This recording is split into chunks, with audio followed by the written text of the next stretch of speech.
tamin'ny sivora sasany kapaka no nigadina teto amin'ny stade municipal ny Manakara ny lehibe ny faritra Vatavavity Vinany colonel Mandeha Sara Zorges ireo chef de corps roa miaramila sy ny gendarmerie niredonina teto ny hira-pirenena malagasy. Rehefa zany dia nisafy ireo andiatafika nisy eto anivon'ny faritra Vatavavity Vinany ny teniny. Rehefa zay kosa dia novakina tamin'ny anarany filoha ny tetezamita Andriamatoandry Nirina Razoel sady filoha faratampony marbonina pirenena ihany koa teto ny didy mpanjakana manandatra azy ireto amin'ny lahara amboninahitra iray au commandeur de l'ordre national, efatra officier de l'ordre national ary roapolo chevalier de l'ordre national.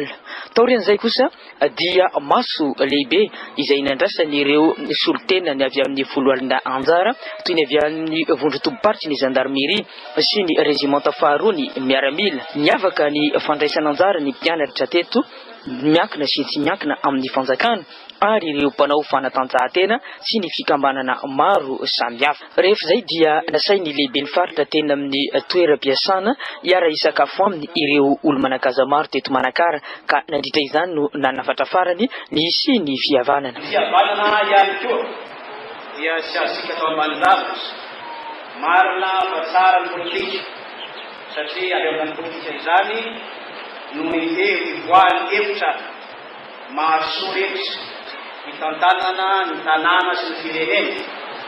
Kanefa dia tsy azontsika atao ihany koa manamaivan-danja ny fihavanana malagasy satria dia soatoavina avy amin'ny raglantsika izany ary hoy nitendantsika manao hoe